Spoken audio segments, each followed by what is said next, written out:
Good evening, everyone. I'm excited to be here this evening. And I have an exciting guest this evening also. However, before we do all that, you can just say happy anniversary to me because this is the anniversary of the Primetime Power Show. 11 years and going strong. So we appreciate you guys and we love you guys and thank you so much. But it falls on the night that Dallas whips the Eagles. I knew it was a but. I just had to put that in there. But listen, we're gonna get started because I don't want to be late when it comes on. So this evening, I decided that we needed to really get into ourselves and what it is that it means to have your spirit being transitional and how we go from one place and some people call it a one phase to another phase and things like that. But tonight I brought my friend and my pastor, Reverend Curtis Morris here, the president, the pastor of Bethany Baptist Church in Chester, Pennsylvania. So let him introduce you before I get into him. He has a wonderful testimony and a wonderful example of a transitional spirit and how that happens and what happens with it and how we just believe that we are living the life at one particular time and then it transitions to another situation and how things can drastically change for the good or for the bad. So, Pastor Morris, how are you? Great, great, doing great. Thank you for Good. having me on this show. Thank you for this opportunity. I'm excited to have you here. And oftentimes at church, you start off, or sometime during the sermon, you will give us an example of your life before Christianity and how you transitioned from being this one person to this other person, and that it was a process, it's a step. But now, give us a little bit of information about what that means. I know, but what that means to you in terms of from your teen years and the things that you were doing and going through, especially when you thought it was hit and it was cool and it was Mm. all of this stuff. Then and then of course something happened to have your spirit transition over to something else, where hope and all these other wonderful attributes came to be. Just tell us a little bit about you and your journey. Well, that's actually the reason why I asked you to come on there because you are stuck. And I just believe that it is easier. We have this conversation often. And so you talk about that. So talk about that with us. Well, I think primarily most of our young people, number one, it's nature and nurture. We're all born with the propensity to do something psychotic and crazy.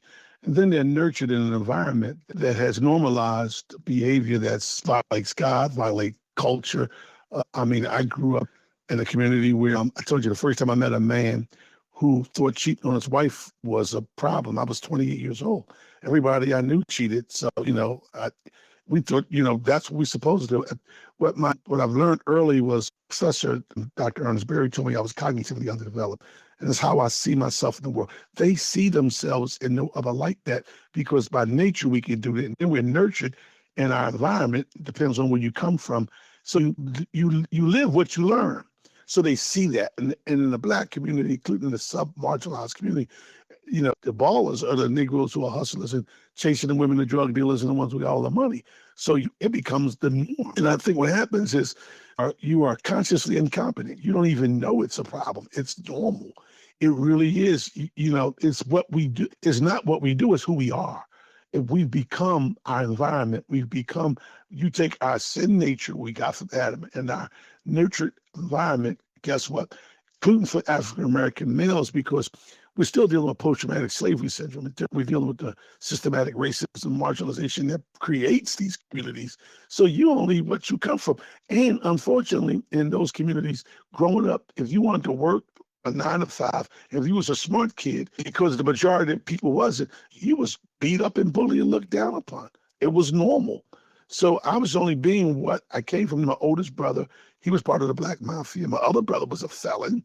You know, my dad wrote numbers and my mom played, shoot took the number book for them. So we sold corn liquors, so I thought what I was normal. Really, you are not even aware when we see these young people, they're nurtured and natured in that community. That's normalization for them. In fact, doing what's right is is wrong to them. Wrong is right and right is wrong from a cultural and a norm perspective. So, and then who has the courage to stand up and be different from your environment? We're all made in terms of we like community. So the community, we have to make our way in that community, Dr. Chris. That's what we do. And salvation and gave me the impetus, woke up my eyes one day and realized that this is not normal. And then we have to go through a process of watch this. We watch this. We become consciously incompetent. We know, okay, so, and now shame and embarrassment. And then we don't have the resources, right? Because the trauma that you deal with in the subculture, like my brother was killed. He was shot 18 times. But 11, 12 years old, I was shot at because we were living in what I call concrete Vietnam during the gang era. And that we don't know, we don't realize my sister was killed. So we live with this trauma, but we don't have the necessary resources to even deal with that issue. And when your whole community is that way, we have a subculture of mental health traumatized individuals all through our communities with no resources to set us free. So guess how we do? We medicate ourselves with alcohol, drugs, and sexuality, which is the only thing that we have access to. I can't go in the hood. I don't have a 9-iron to go 18 holes to golf. I can't get on a boat and go somewhere. So what I do, I medicate myself with what's in my neighborhood: drugs, alcohol, and sexuality. And then that becomes an addiction. Right. And henceforth, then we try to take that, and then here we are, a sexual addict, right? And then you're going to call yourself being in a personal relationship with somebody, and you can't. So you have her, but you have a side person, this one. And then because irresponsibility and you don't really care, you make children that you can't take care of. And it's just a cycle. Or you didn't plan on having. Wait a minute. So you're not prepared. I dare say 75% of the kids in the subculture, nobody's planned it. My oldest daughter, I didn't plan her.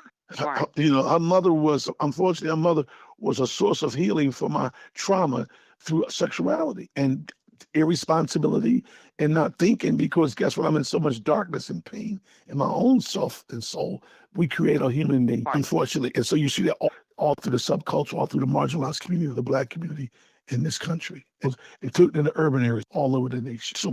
But what makes us believe, we'll go on a political side, what makes us believe that dollar signs and these false resources, talking about nonprofits that just change their missions based on the grant or whatever the grant is, and so feeding, like you said, we end up feeding, or we end up being culturally pampered in the things that we are doing wrong. So at some point in life, we find out that it's not working. And so for the Black male, it is hard, because I believe that there is a tug of war between the natural ancestry of the Black man and the society that they try real hard to adapt. And so with that being said, it becomes the war. And I believe that the system recognizes that and then plays on that. Oh, God, yes. And then end up, the only thing we had as Black people basically was our. Up off? Yeah, I lost her. So what we're going to do, let's, Pastor, we'll take a break. I'm sorry. Okay, she's back. Okay, go ahead, Dr. Williams. Okay. Yep.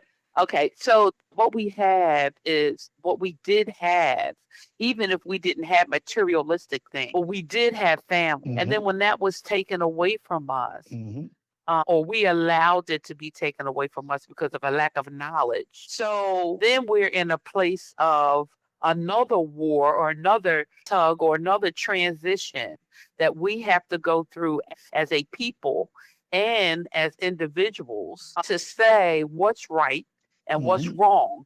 Are we supposed to, is it a wonderful thing for women to have all this power? Is it a wonderful thing to find our men in a perpetual state not of being unemployed?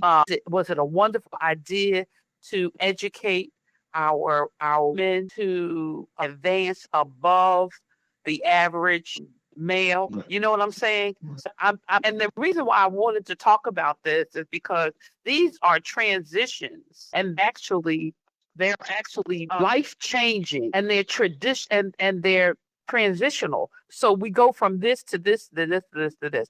Let me just say this. I ask you another question. I want to get back to you. The thing that I really wanted to talk about a lot is these things that we go through in terms of developmental. Now, when I was in, and I know you missed a social worker, so when we have children that go through a developmental stages, and they're supposed to be normal stages, some of our books, our textbooks, when I was in social class, talked about deviant behaviors and talked about what was normal, what wasn't normal, and this and that and the other. So, however, I look at that same book with it in a different edition, and guess what it says?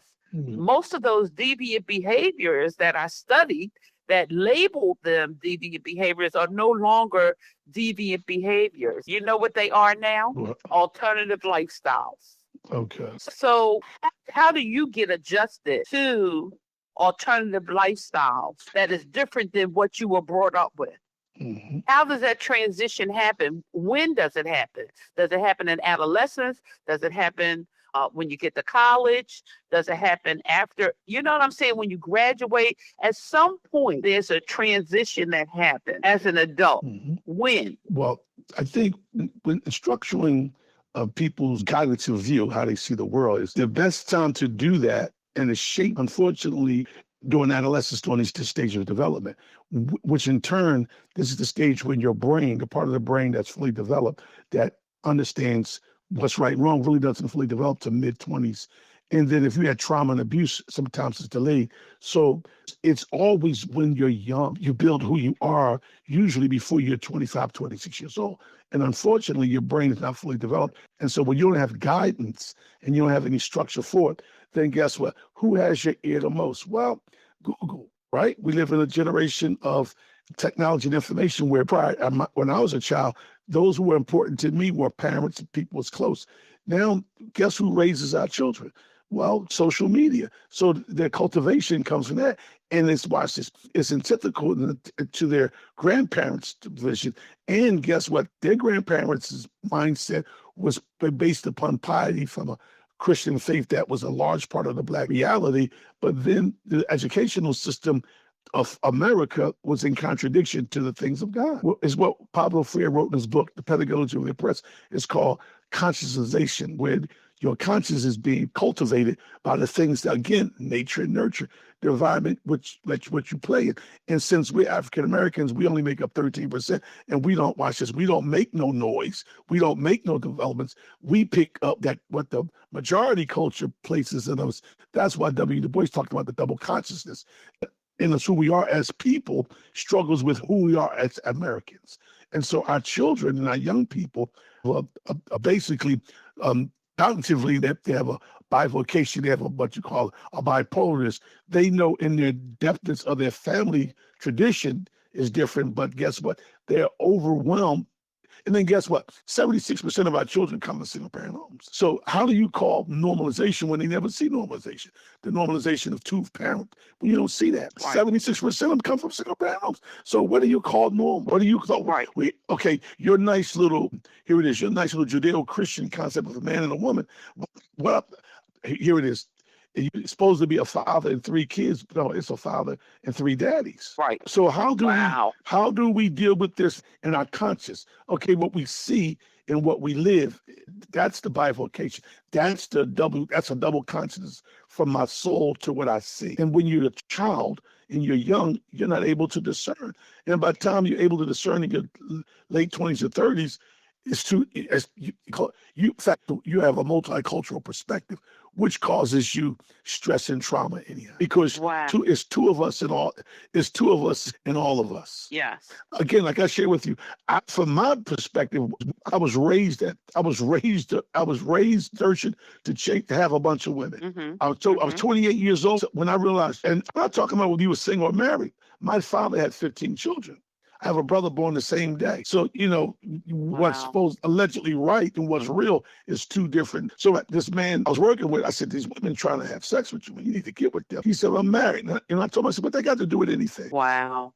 And so that renewing of, now how do we redo, where did I learn this from? home, culture, the whole issue. I saw it in my family, uncles, men, black men. Again, the addiction issue of dealing with the trauma. So you have this hodgepodge cultural, and guess what? Those who rule this country wanted to keep African Americans in a place.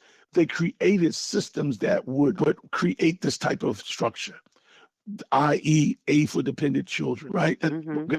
Because what happened was in 1979, almost 37% of black males were going to college on what we call the Basic Education Opportunity Grant. Ronald Reagan came in 1980 and wiped that out. Then you have the aid for dependent children coming with the welfare. At the same time, then Bill Clinton comes via prison industrial complex system.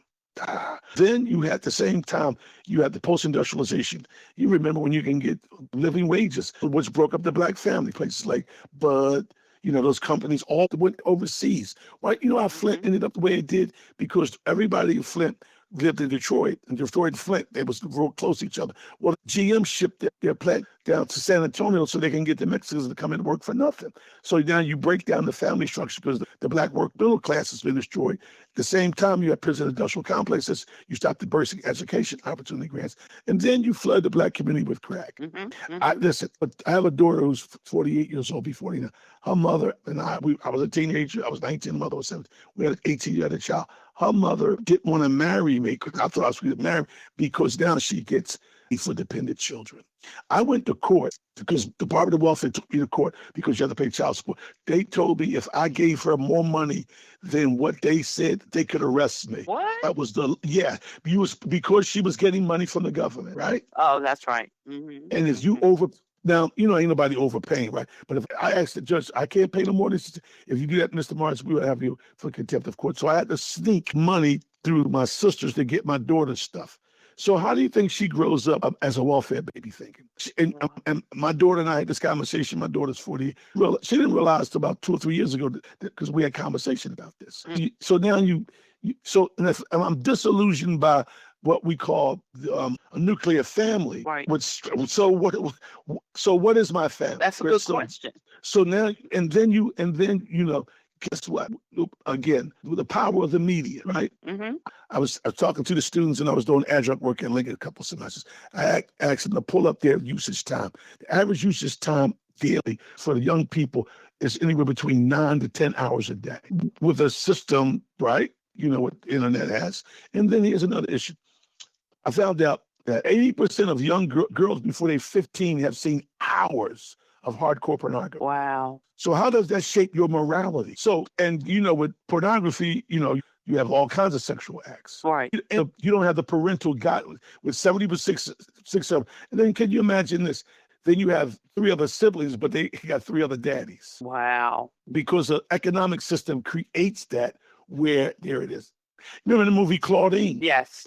There you go. There you go. I do. And so that's systematic exploitation to keep people to keep them a permanent class of poverty and marginalization.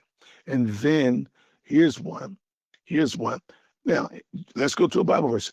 Judges says Japheth was the wild man because he was a son of a whore. Male children cannot handle a female. He can handle his father cheating, but he can't handle a male child. I knew my dad was a whore. I knew that's who he was. But my father was dead for 7 years. My mother was married for 39 years. I happened to come to Philly to visit her one day and go in the house, and she's not there, and some man was in her room. Me and my brother drugged him. I wanted to be because that's my mother. But my father was dead. She was a grown woman. Because in my mind, nobody's supposed to touch my mother, but I didn't want my dad to sleep with her. Right. You saw these angry boys? Yeah.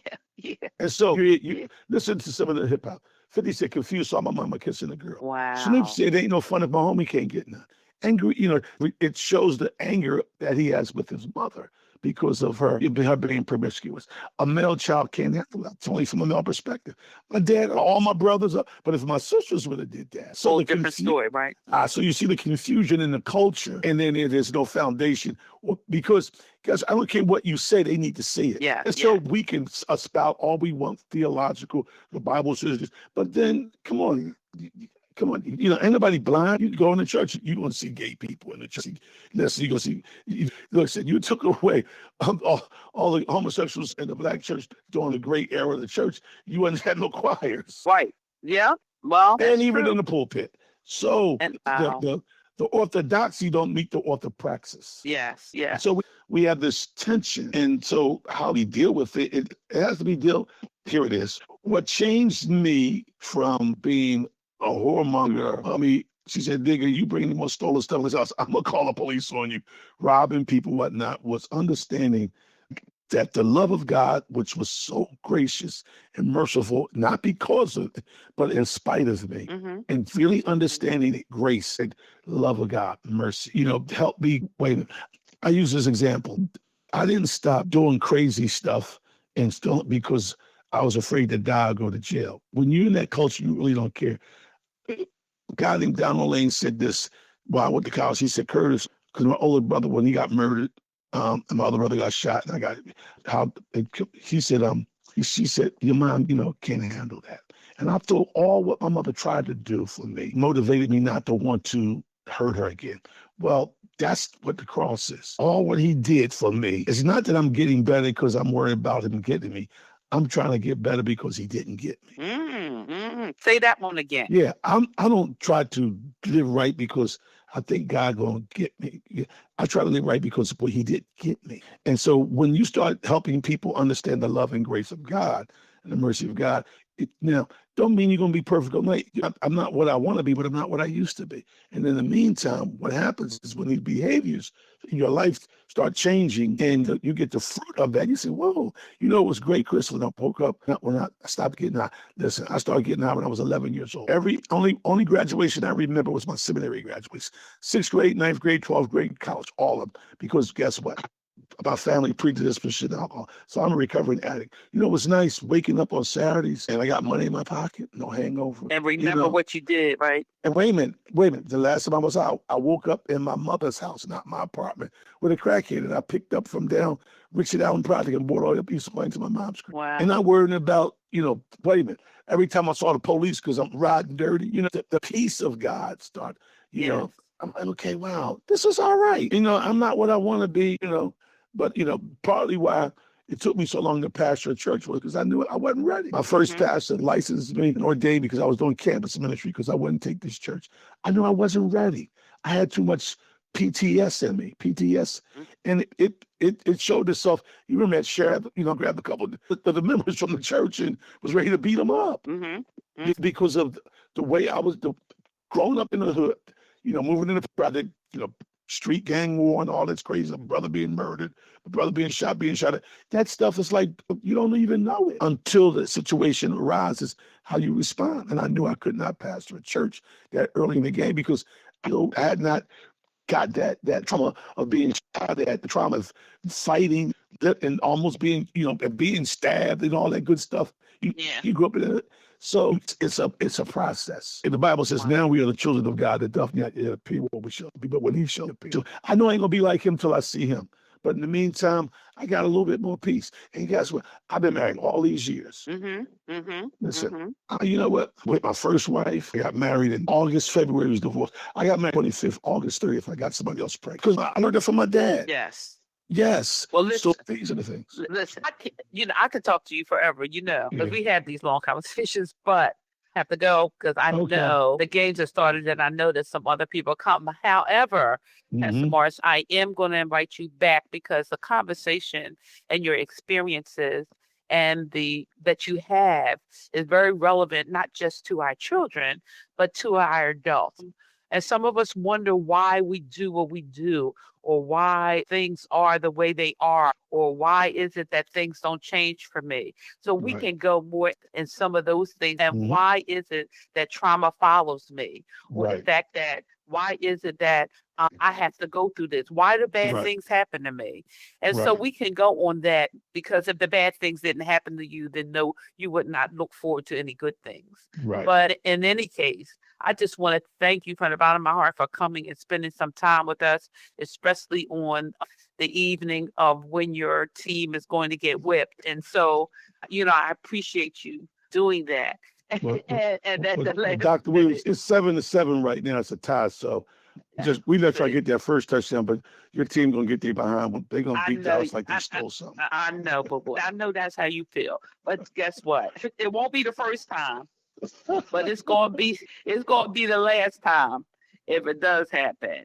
So listen, everybody, I just want to thank you guys for tuning in. I certainly hope that you got at least some understanding on where you stand in life and how your spirit transitions in doing some of the things that we go through that might be that traumatizes us and sets us back. We often say we take one step forward and have to take two steps back. So I'm going to invite Pastor Curtis Morris to come back again so we can go into some of these situations and find out who we are, how we adapt, and why we're the way we are right now. So, with that being said, I want to say good night to you all. I want you to be safe. I want you to love each other. This is yours truly, Dr. Christina Williams, from a woman's perspective on the Primetime Power Show on Primetime Radio. I'll see you next week. Good night, everyone.